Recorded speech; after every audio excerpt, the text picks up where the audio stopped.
Ladies and gentlemen, every other Tuesday on the Journey into Comics Network, it's Poor News with the late-breaking news when it matters most. The following is a Journey into Comics. Journey into Comics. It's a Journey into Comics. Journey into Comics. Journey into Comics. Journey into Comics.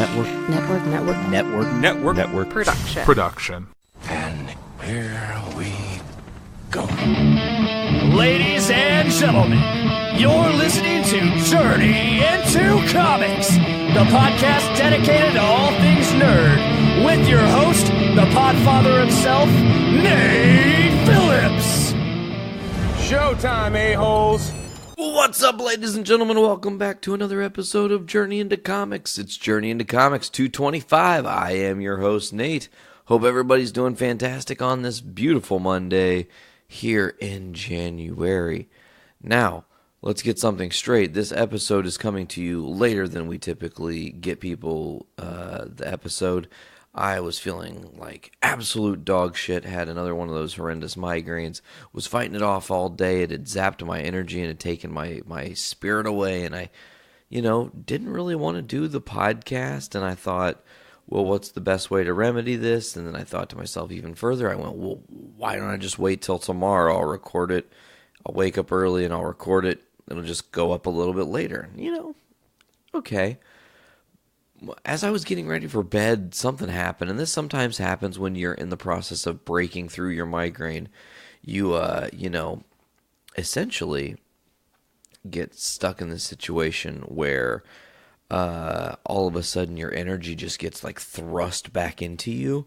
And you're just like, Hulk smash, I'm alive, and I've got all this energy, and I've got shit to do. Well, lucky for me, I have shit to do, so I was like, okay, I can do this. I can just use this last hour, even though it's 1 in the fucking morning. Like, I'm just going to buckle down, nose to the grind, and get through the episode. I've got a lot of stuff to cover today, guys. There's a lot of stuff I want to talk about. I'm excited to be back here. It's the 225th episode of the show. Stoked to be doing this for you guys. Finally starting to feel a little bit better on the other side of my ridiculous chest thing that was happening that was making me hack up phlegm every fucking 5 seconds. It's the worst, and it was one of those things where I, been dealing with it all week, and I think it was like on Wednesday or Thursday or Friday. I can't remember exactly. One of those days or one of those 2 sets of days, as I was breathing in, it felt like somebody was stabbing in my throat. And I was like, oh, this is not fucking good, man. This is like maybe the worst thing that could happen to me. So I reevaluated, and I was like, okay, I'm just really going to have to buckle down and drink a lot more tea and just keep taking better care of myself.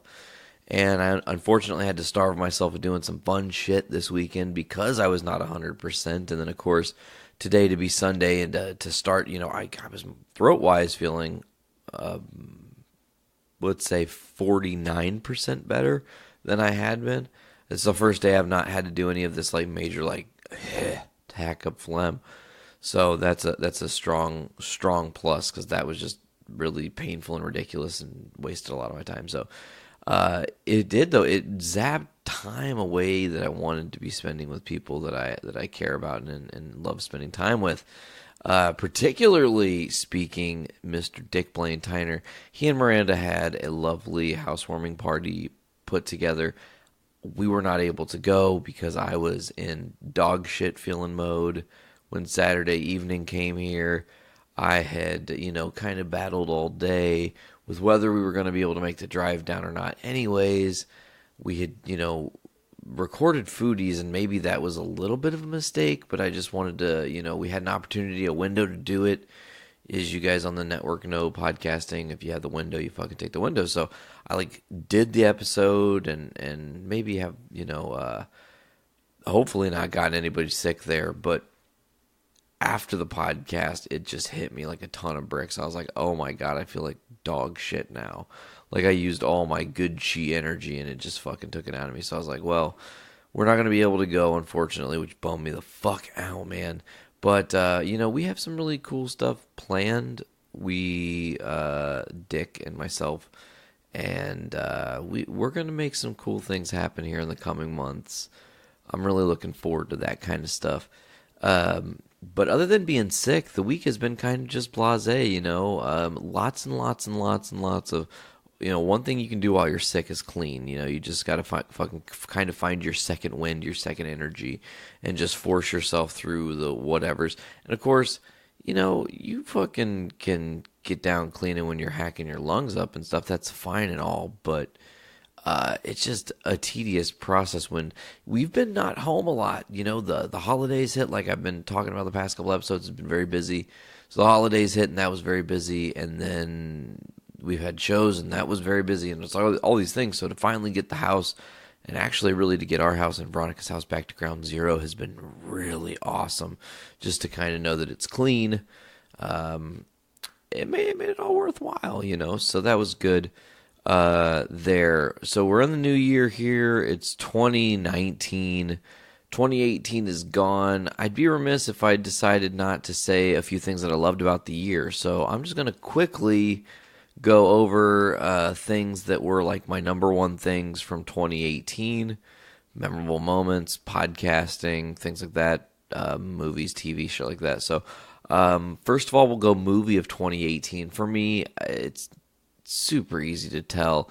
It was always gonna be, and it had to be Infinity War.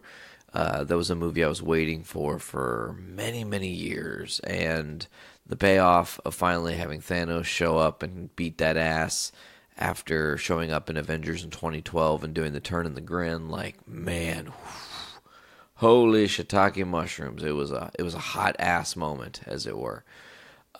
Favorite video game of 2018. I'm going to say it, man. The Fractured Butthole. Yeah.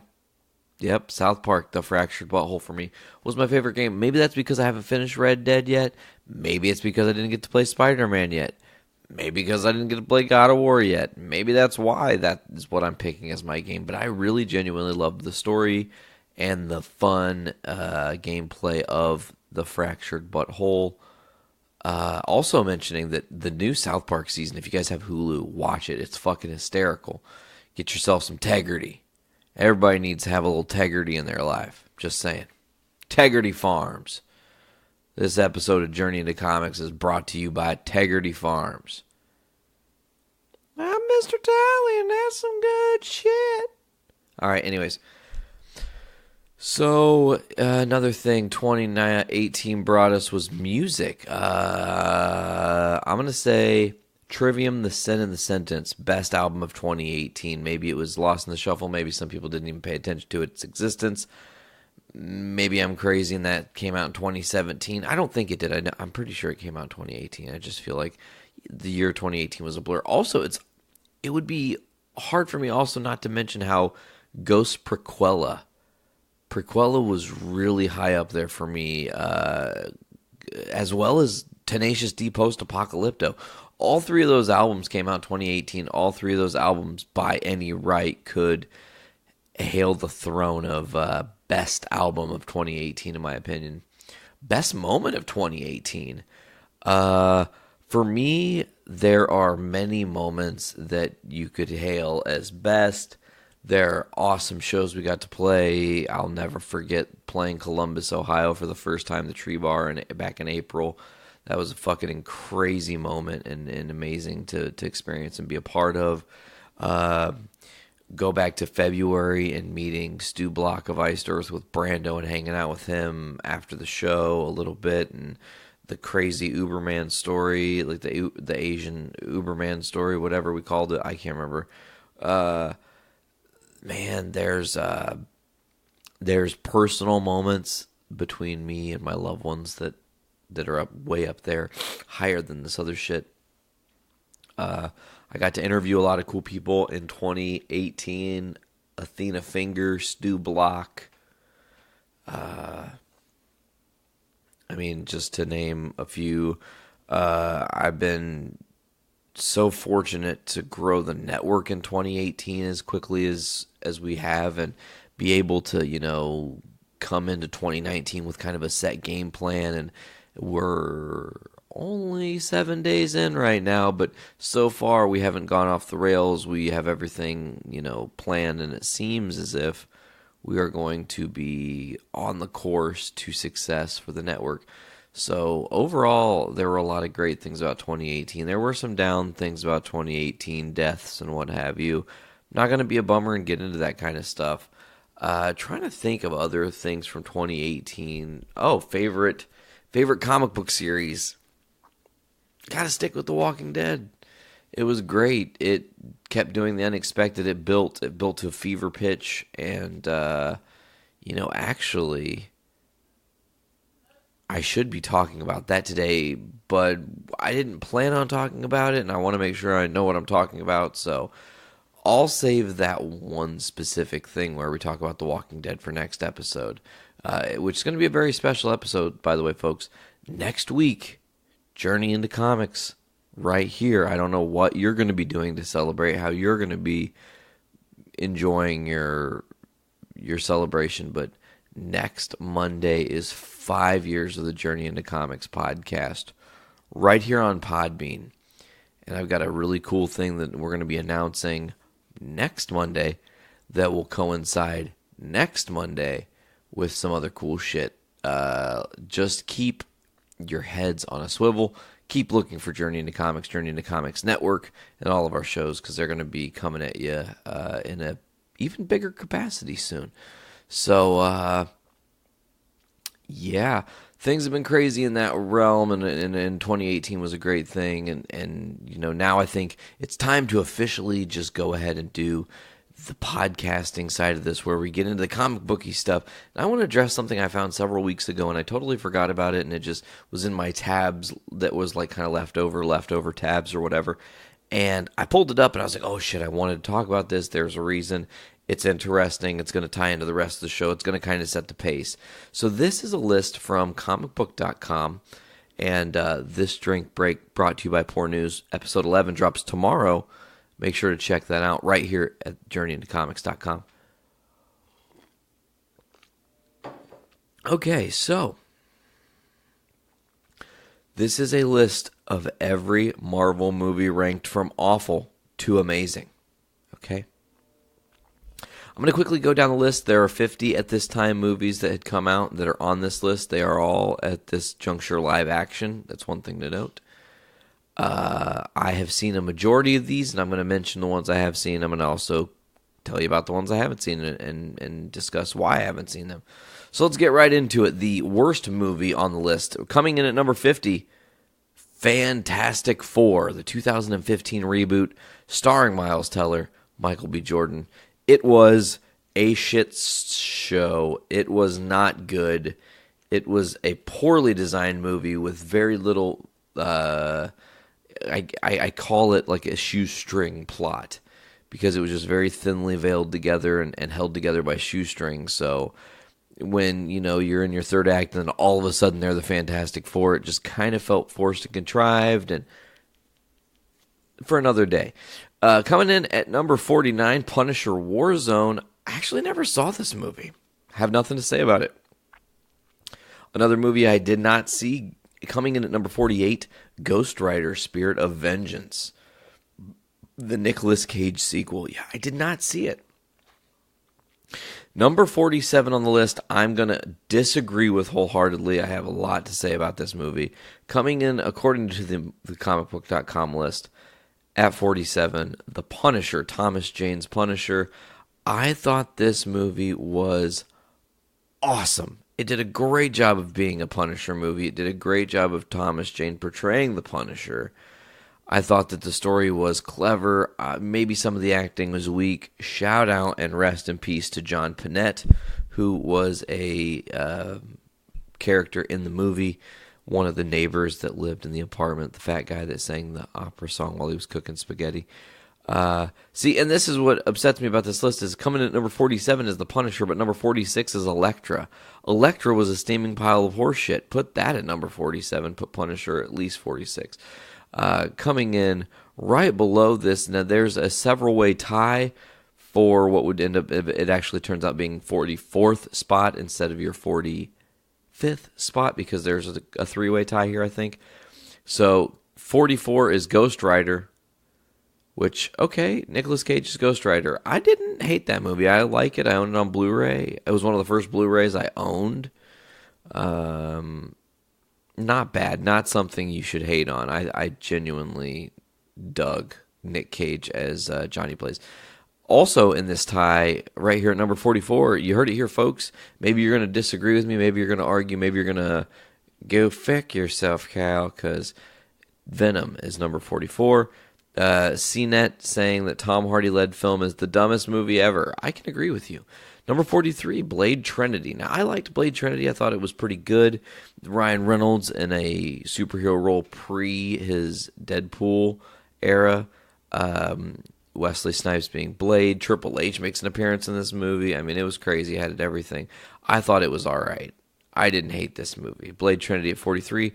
Number 41 coming in with a tie, tying with another movie coming below, is X-Men Origins Wolverine, as well as the 2005 Fantastic Four featuring Chris Evans and Jessica Alba. Coming in at number 40 is the Ben Affleck-led Daredevil movie from 2003. Not a very good movie. 40 doesn't make bad. We're a fifth of the way through our list here. As we come into another tie, spot 38, Fantastic Four, Rise of the Silver Surfer, tied with Blade and Blade 2, essentially. Or no, tied with Blade at spot 38. And then at spot 36 is Blade 2, tied with X-Men Apocalypse. I've seen all those movies. I've seen the Rise of the Silver Surfer, Daredevil, Fantastic Four, X-Men Origins Wolverine, all these movies. So far, I've only not seen, essentially, just Warzone and Spirit of Vengeance. Maybe I did see Spirit of Vengeance. I just cannot remember. Coming in at number 35 is The Amazing Spider-Man 2. A lot further back on the list than I expected this movie, mainly because it just did such a beautiful job of sticking so true to that source material of The Amazing Spider-Man, doing the death of Gwen Stacy, nothing but beautiful justice, and hitting the marks there. Tying up next is Thor: The Dark World, tied with Ang Lee's Hulk. I think that was 2001 or 2002. Now, also in a tie-in spot 31 is Thor and Iron Man 2. Both have a Metacritic score of 57. The first outing for Chris Hemsworth as Thor. The second outing for Downey Jr. as Iron Man. We've got X-Men: The Last Stand in spot 30, as we are two-thirds of the way through the list here. The Last Stand was probably one of the worst X-Men movies, honestly, and did a shit job of, again, staying true to the source material. Spider-Man 3 comes in at number 29. Spider-Man 3 was the first attempt at Venom in a movie, and it was piss poorly done, but that's neither here nor there. Tied at number 27, both the Wolverine and the Incredible Hulk. Edward Norton, his one and done with the Marvel Universe. Not a bad movie. I quite enjoy the Incredible Hulk movie. Both have a Metascore of 61. Iron Man 3 coming in at number 26 on our list with just 1 point higher Metascore of 62. Coming in at number 24 is X-Men, tied with Ant-Man, which I love that. Ant-Man and X-Men kind of right up there. Two totally different kind of things, both kind of reinventing the wheel. X-Men being one of the path layers for modern comic book movies and doing it right and closer to the source material. At number 22, we've got a tie here. X-Men First Class tied with Deadpool, which is shocking. First Class and Deadpool in the same breath. I don't know if I could say that. I feel like I maybe want to take a crack at making my own version of this list, like taking what they've said, considering some of that, and then making some fudges, because there's some things I don't necessarily agree with. But that, I mean, and they're going purely off Metacritic score, which is a fair way to do it, not a personal way to do it, I guess, is a better way to look at that. So Deadpool and X-Men First Class, based on Metacritic score, same, 65. Behind number 19, The Amazing Spider-Man, tied with Avengers Age of Ultron, with a Metacritic score of 66. But they're also tied with Captain America, the First Avenger as well. All three of those movies tied for your 19th spot. The Amazing Spider-Man, Andrew Garfield's first outing, Avengers Age of Ultron, and Captain America, the First Avenger. Up next, slot 18, Guardians of the Galaxy Volume 2. Love that movie. We're going to be talking about James Gunn a little bit later on in the show today. Make sure to stick around for that. X2, X-Men United at 15, tied with Deadpool 2. X2, Deadpool 2, both Metacritic score of 68. At 15 in a tie, which is, I can't believe I have to say this, Infinity War tied with Deadpool as well as X-Men X2 United, which I think that Infinity War is the better of those three easily, but that's my biased opinion. Coming in at 14 is the first Avengers. All three Avengers movies off the board were not even in the top 10. Just want to keep that in mind. Avengers in at 14, Metacritic score of 69. Ant-Man and the Wasp tied at number 12 with Captain America, the Winter Soldier, both Metacritic score of 70. Coming in at number 11, right before the top 10, we round out with Doctor Strange, Metacritic score of 72. And here we go, folks. We are in the quote-unquote top 10, and we're already in a tie. At number 9, 10, 9 is Spider-Man, the Tobey Maguire-led Spider-Man, tied with Spider-Man Homecoming. What? They both have a Metacritic score of 73, meaning they are on par in score, but maybe not on par with movie quality, because I personally like Tom Holland just a little bit more than Tobey Maguire. I think he does a better role of being Peter Parker, at least how I've always read him and loved him in that source material. Coming in at your 8-7 spots, which are tied for number 7, X-Men Days of Future Past and Thor Ragnarok. Awesome. Both have a Metacritic score of 74. Train of Our Existence showing up at late at night here on the podcast. Coming in at number 6, Captain America Civil War, right outside of the top 5. Here we are, the final 5 Marvel movies of all time. You guys can probably narrow them down because we haven't said them yet. So the top 5 Marvel movies of all time are on this list. 5 is Guardians of the Galaxy with a Metacritic score of 76.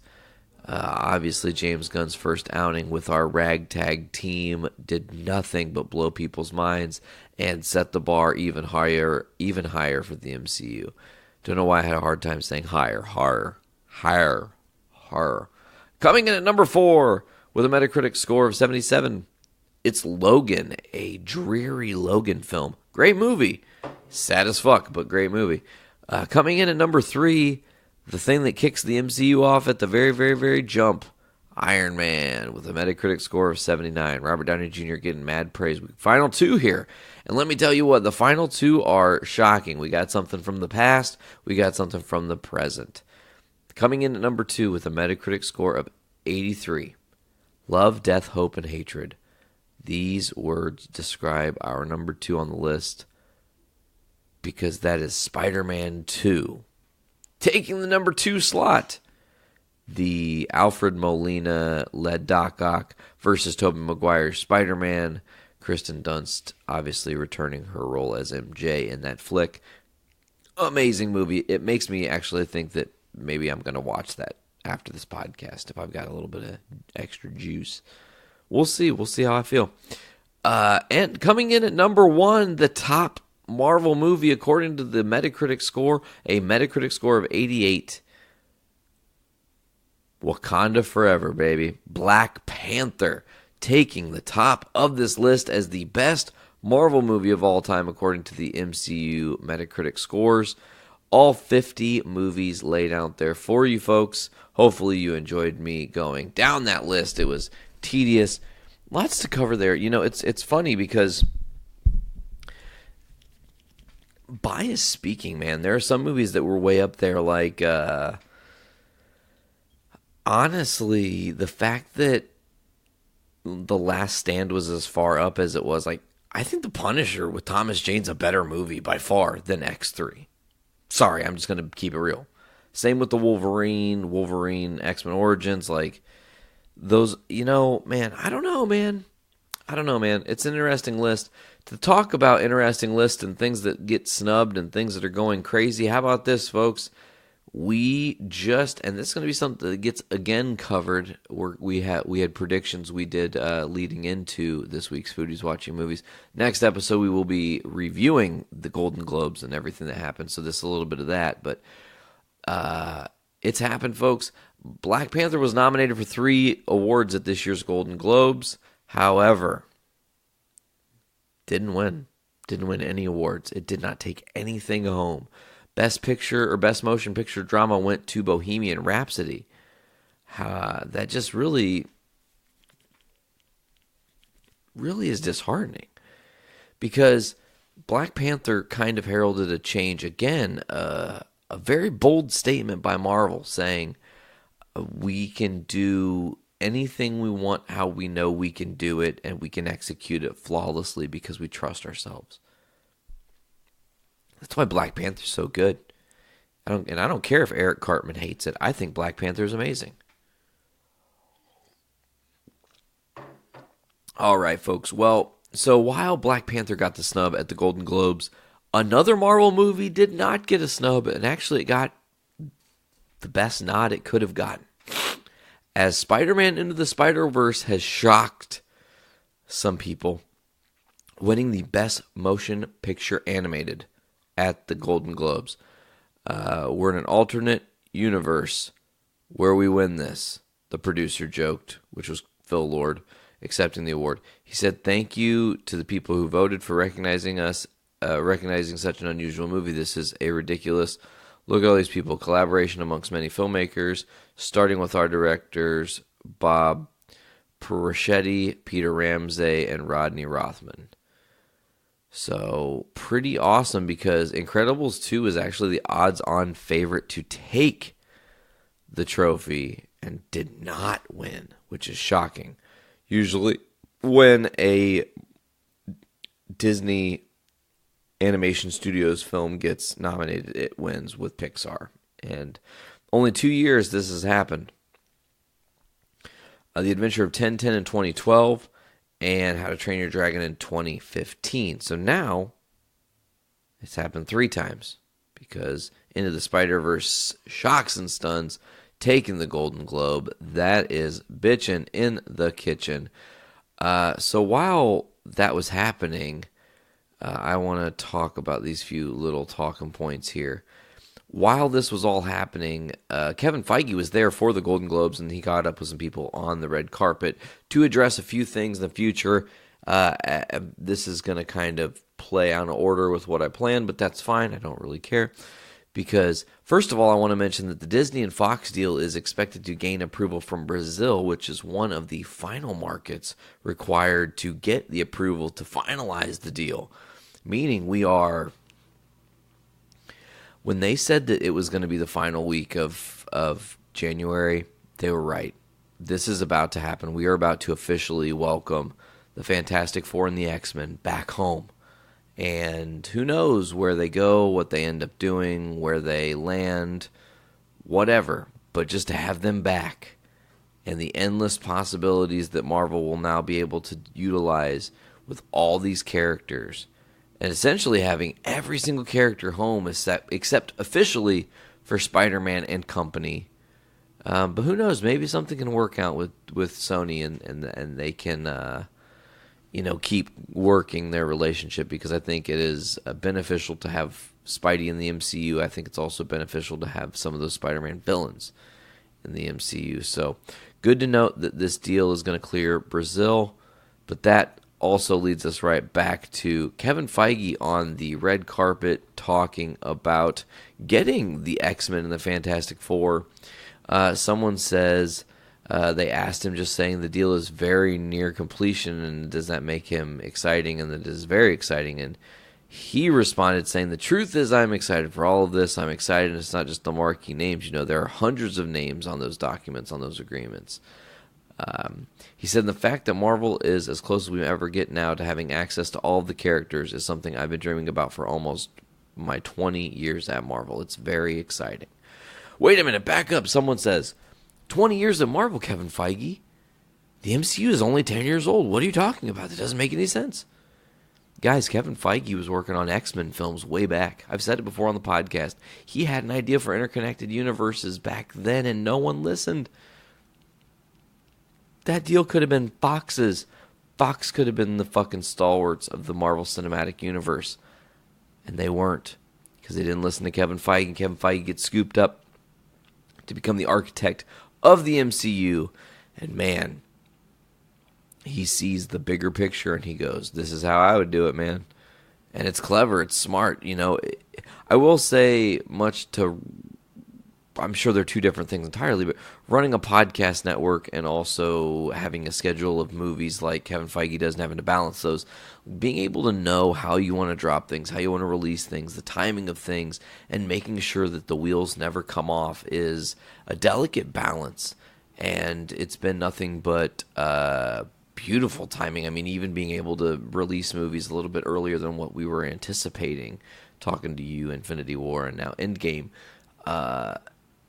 That's, it's incredible. It really goes without saying that it is incredible what they've been able to accomplish. So he's looking forward, obviously, to getting these characters, and he's just waiting on them to give him the word. As soon as he gets the word, you guys, he's going to really kick it into high gear. And honestly, I think I've said this before. We know Spider-Man Far From Home is the next movie after Endgame. But the thing is that you'd be like, well, why is that the case? Why do we know that? Well, that's as far as they let us see into the future. But they can't tell us after that because it would almost tip their hat too much into what the future looks like. So really, we won't, we aren't going to get any official announcements on when these movies are going to drop or when they're going to be dropped into the MCU until after Endgame. Now, if they are clever, and here's the thing. I've said this before and I'll say it again.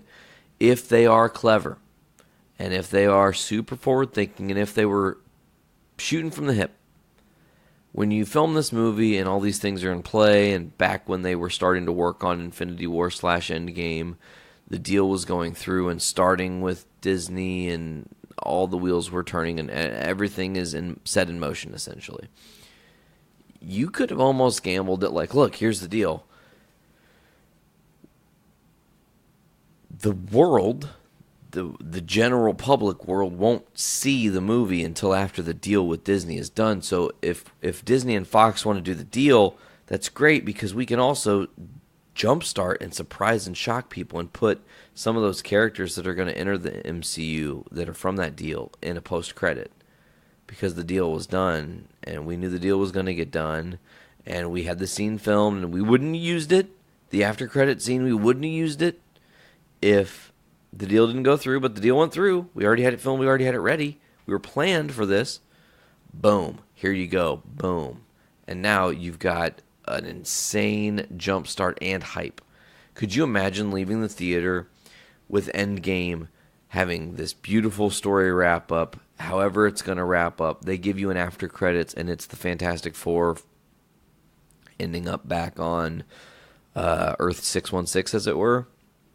It would be fucking bonkers. That's the way to say that. It would be absolutely fucking bonkers. Kevin Feige also talking about Guardians of the Galaxy Volume 3 and James Gunn directing Suicide Squad 2. Kevin Feige was talking about also seeing Aquaman. He said, I went to see Aquaman last night, and I really, really enjoyed it. And you know me, I've always supported them, DC, that is. I don't see a rivalry. I see cool films being made. And one of the things you know about James Gunn is he makes cool films. So as for the status of GOTG3, he said, Guardians will happen when, where, how, for a later time. Our director, this is another press release from Karen Gillan, saying our director won't be with us any longer, but we are expected to continue the Guardians of the Galaxy story and keep delivering to the fans. That's the most important thing. I don't have any details as to when the next Guardians film will come out, but there's a script in existence, and I may have a teeny tiny little peek, but I can't say anything.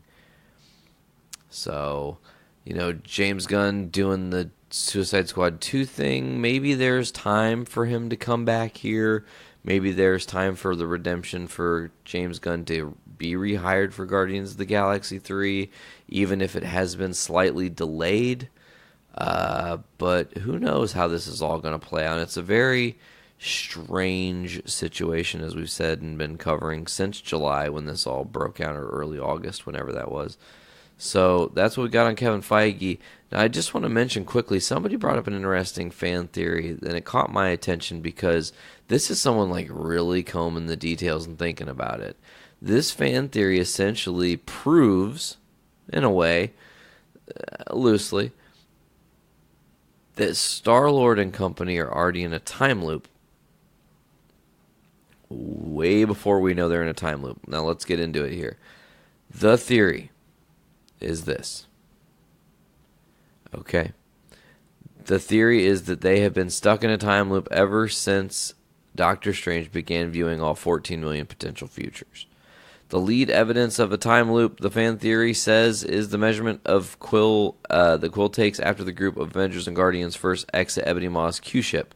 The de facto leader of the Guardians mentions that Titan is 8 degrees off its axis and its gravitational pull is, quote, all out of whack.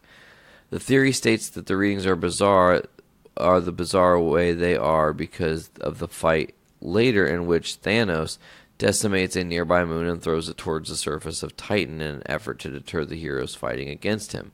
Because Strange begins to use the Time Stone before Quill begins his readings, the fan theory suggests that the master of the mystic arts puts the group into a time loop that already exhibits the effects of Thanos' moon-throwing escapades. Though we don't know how life on Titan ceased to exist, it's not all too believable that the planet had enough weaponry to cause such drastic effects. Causing a nearby moon to crash into its surface, however, would provide enough damage to knock the planet off its track, not to mention the gravitational ramifications losing a nearby moon could have. If Strange did, in fact, put the heroes into a time loop, it certainly wouldn't be not the first time the magic user used that method to defeat a villain. That's, of course, how he defeated Dormammu in the first movie. Dormammu, I've come to bargain. Okay, so what do I think of this fan theory? I fucking love it because it's very attention to detail. I love that they combed over the detail, and, you know, it makes sense. Why would it be on a whack? Doesn't really, it's just a weird thing that gets thrown out there that you think is throwaway dialogue, but what you kind of have to learn in the MCU, what we've been learning throughout this whole experience in the MCU, is they don't really typically have throwaway dialogue.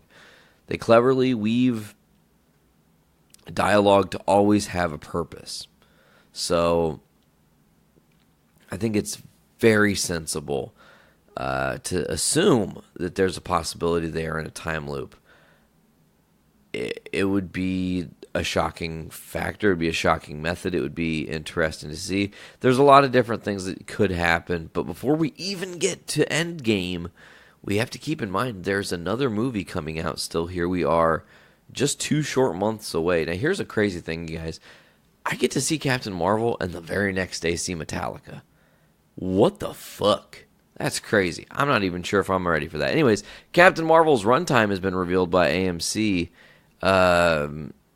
saying it's a 2-hour and 10-minute movie, officially opening March 8th, which at the time of the recording, which I'm recording day of, technically, even though it's still late night the day before, we are just a little over 2 months away from that. So clock is ticking on Captain Marvel. I cannot wait to see that movie. It is going to be thebomb.com, as I say.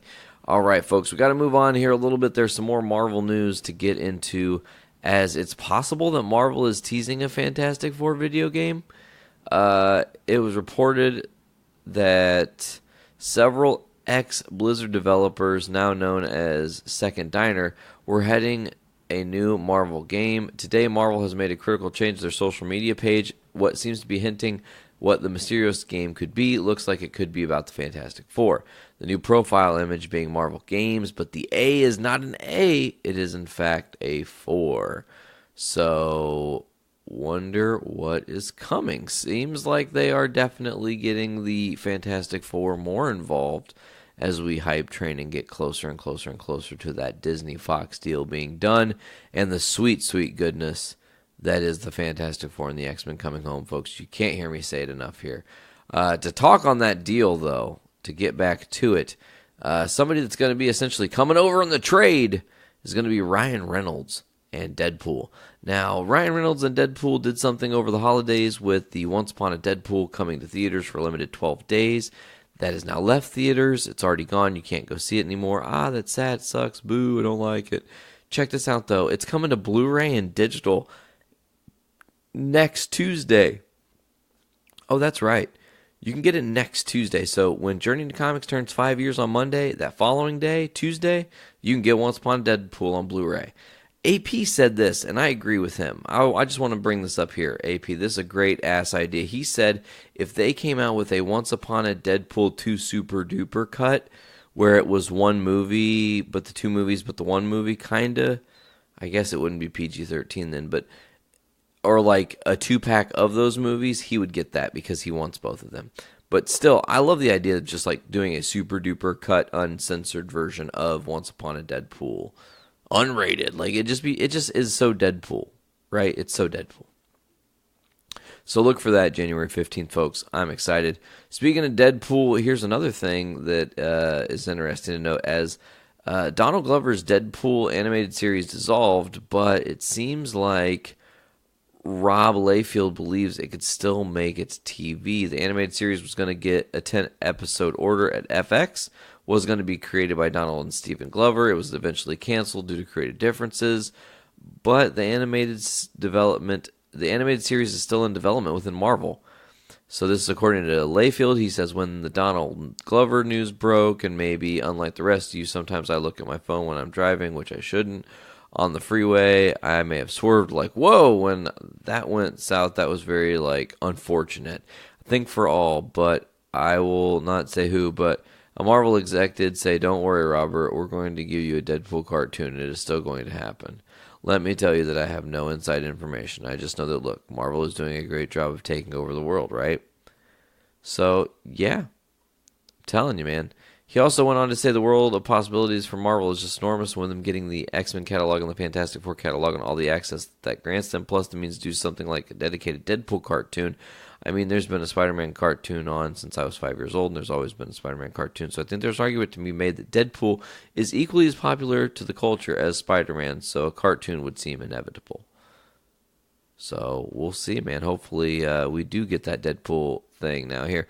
We're going to switch gears over to DC now, because we've got some other news here as we move closer and closer to the end of our show today, folks. Doing my best to bring this one into you guys without dying, proverbially speaking. Aquaman is set to cross $1 billion fucking dollars, folks. That's some real news right there. They're gonna break $1 billion fucking dollars worldwide soon this week. It's gonna be the third highest grossing DC comic book based movie of all time, behind The Dark Knight, and The Dark Knight Rises, currently at $1.5 billion and $1.085 billion in the box office total. So it seems possible Aquaman could also jump those movies. So it is very, very possible that could happen, and it has just been blowing people away, man. Everyone's saying Aquaman is good. Everyone's saying you should go see it. Everyone's saying it's worth it to check out Aquaman. It's officially passed The Dark Knight Rises to become the highest grossing DC comic movie ever internationally. So making money internationally right now, Aquaman is doing 88. Oh, wow. Okay, hold on. That's the overall. That's not what I wanted. It amassed $649 million foreign haul, beating out the $636 million earned by The Dark Knight Rises in 2012. So, yeah, man. Aquaman's kicking ass, taking names. And I fucking love that. I fucking love Jason Momoa. I think he's a cool dude. I will never forget way back. You guys don't know about this shit, but way back he was on Jason Ellis' show years ago. And it was right after he did Game of Thrones. And it was right before any of the Aquaman shit broke or any of that shit came out. And he was doing the interview with Ellis, and Ellis was like, what's coming up for you? And he said, I can't really talk about anything, but DC called and some stuff's coming down. And I just thought, man, him getting into the DC world is going to be crazy. And him to land Arthur Curry and to essentially reinvent the character. And I don't mean he like fully recreated the character, but he took essentially the ideology of the butt of every joke from like the 1960s till like 2016.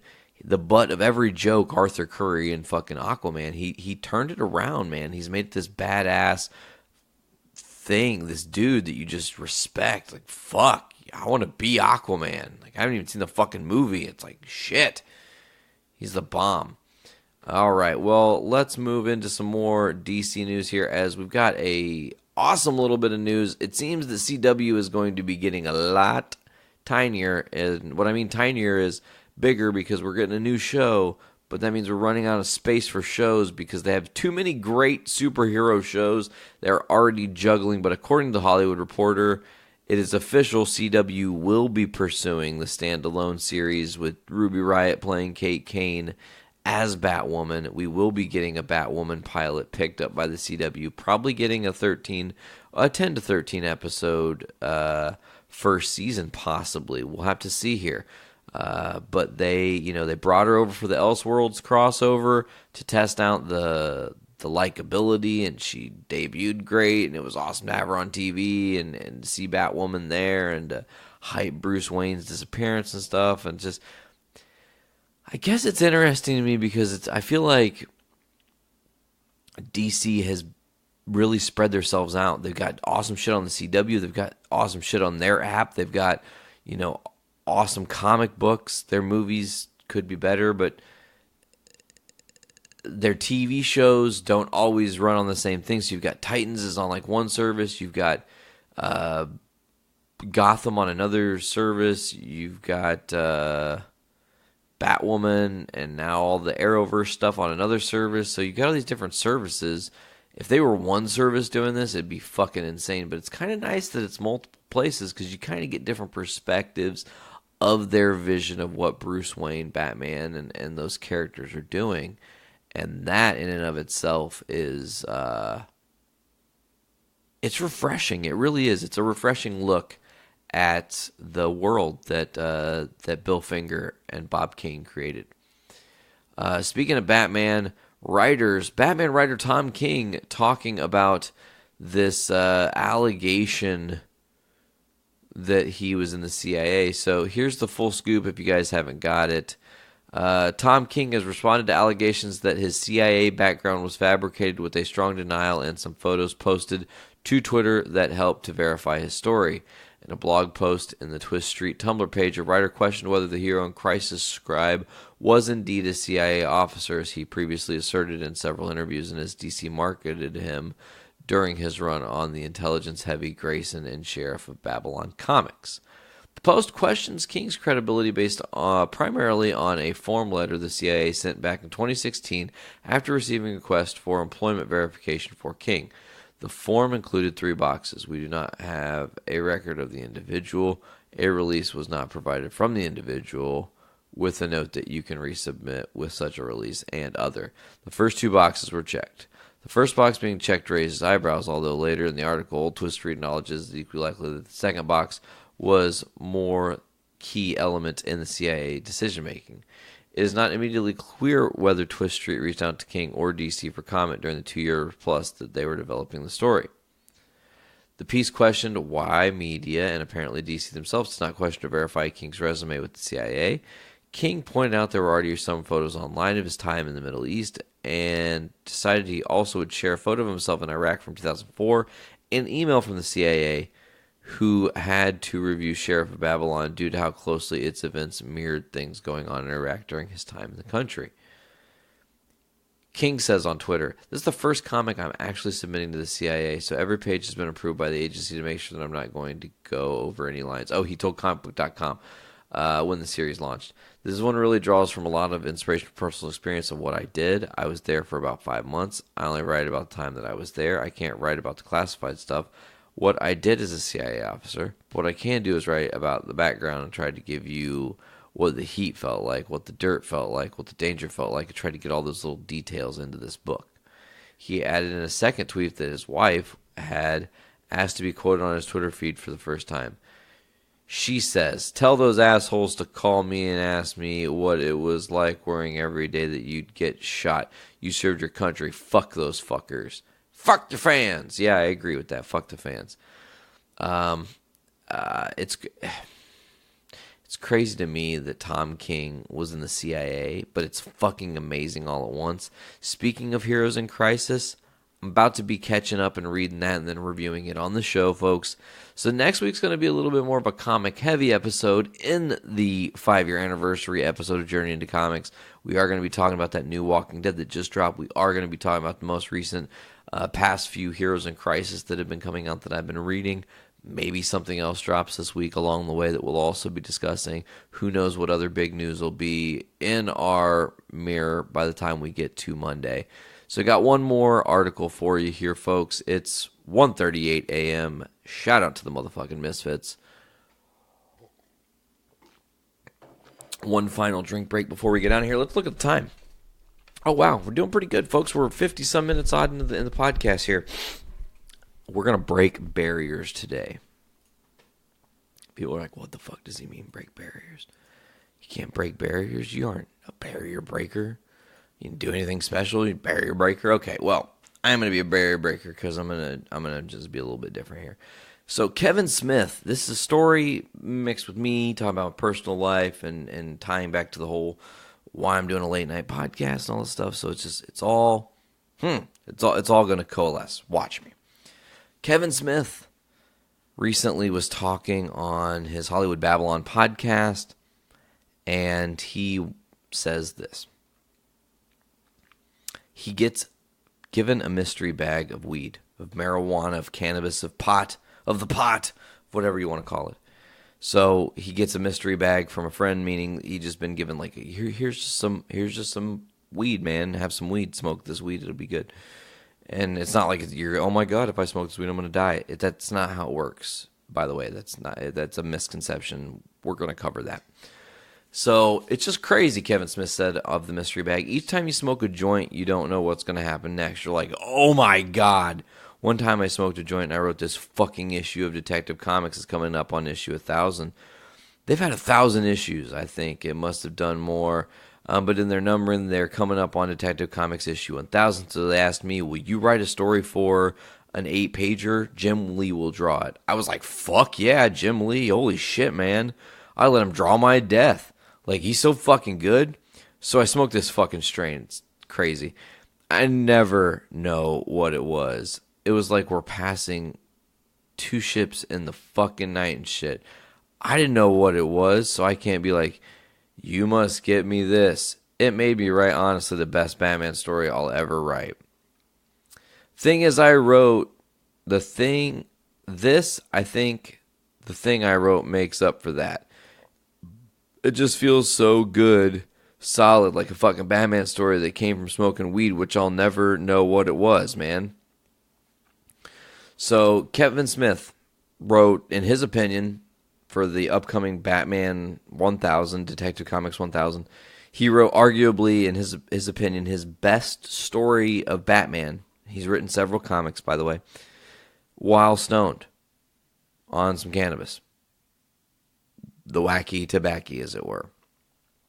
I think the taboo is slowly following. The taboo is slowly falling, and there's being some realities behind what cannabis can do for you, how it can help you, how it can make you feel better and whatnot, and medicinal properties and all that. Now, I'm just going to come out and fucking be real with you guys, because being that I've been living with chronic migraines for 22 some odd years of my life, I've never known real relief when I get a migraine.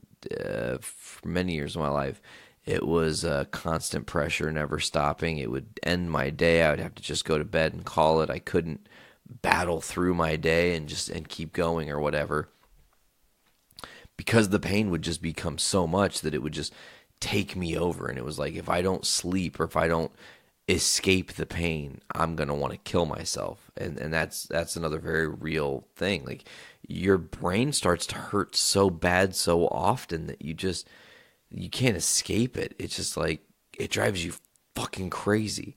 So now that I'm a little bit older, a little bit wiser, you can experience the world, man. I think I've talked about this on another podcast. I don't really fucking care, though. I'm going to talk about it here, too. Because, someone said one time, like, why don't you just smoke some weed when you get a migraine, man? See what it does. Oh, because I don't smoke, man. I'm not like that, dude. I don't do that. I'm like a good kid, man. So I did never try it. And then finally, when I was much older and a a little bit wiser, I really got into it and smoked a little bit of weed one day, allegedly, and it helped. It helped the migraine. It immediately helps the migraine. And here we are, and I'm what some people would consider a high-functioning stoner. And the reality of that is that without weed, I wouldn't be alive because I wouldn't be able to function. Without smoking cannabis, it would be game over for me, man. And it's like, I feel like it's fucked up for there are people that would rather poison themselves with medication that is created in a laboratory and fucking get addicted to that shit than to take something that grows in the earth. That's like that okay, here's a different example, but it's the same concept. Okay, let's look at it just in a different light. You really, really, really don't feel right. You're not feeling good, man. Something's funky. And you can take this pill, and the pill has crazy side effects. You're going to have anal leakage, and you're going to puke out your eyeballs, and you're going to, masturbate violently into a bucket of soap. I don't know. That last one was pretty weird, but it just kind of popped in there. Whatever you're doing, whatever the fucking side effects are, they're awful, okay? Or you could eat an apple that the earth made, that we're on this earth, and that apple's going to help you feel better. That's kind of weed, man. The weed isn't the apple. That's maybe poor to say, but what I'm more saying is, if you have an opportunity to use something natural that can help you genuinely feel better and to genuinely get yourself right, versus taking a prescription medication that's going to kill you from the inside, give you horrible side effects, make you feel awful day in and day out, get you hooked on it, fucking make you feel worse in other ways that you then have to take other medications for. I mean, it's a downward spiral when you're taking prescription pills. And, they maybe want you to say other things. Maybe they don't want Big Pharma to, hear me saying this because they'll get pissed that I'm telling you guys the facts. But, like, Big Pharma wants your fucking money. They don't care about how you feel. A healthy patient is not a customer. You know what I'm saying? They need your money, so they need you to be a customer. So they want you sick. So they can't give you a clear, clean-cut solution that will make you feel better, because if they did, they would not have business. See, it's capitalism ruining our society as people, right?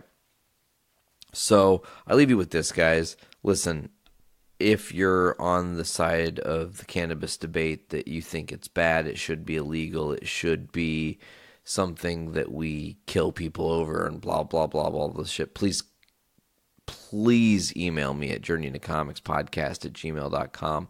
I would love to have a conversation with you, whether it's on the show, whether it's privately, because I can tell you otherwise.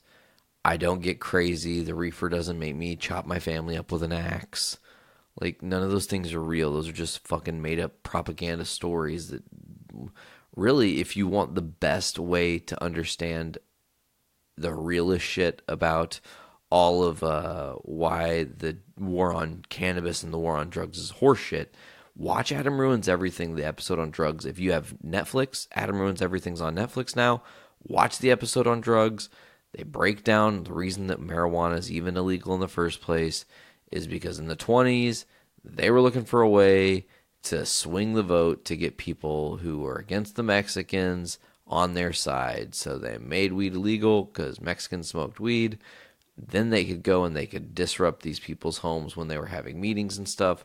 It's dangerous, man. It's dangerous what they did. And, wouldn't it be a cooler, better world if we were all in an opportunity where we could be healthy, and cannabis wasn't demonized? I think so.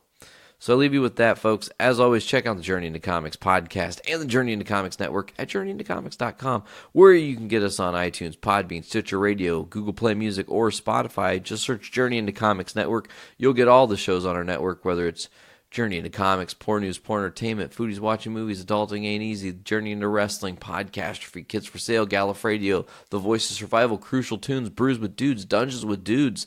I don't think I missed any. Oh, we technically got, as soon as the government opens up, a new show that will be debuting out of the poor camp. I cannot wait to hear that one, folks. Well, I think that's going to do it for this week's episode of Journey into Comics. This has been Journey into Comics 225. I have been your host, Nate. Take it easy, folks. Have a fantastic week. As always, tip your caps back. Fill your brains with shit. Later.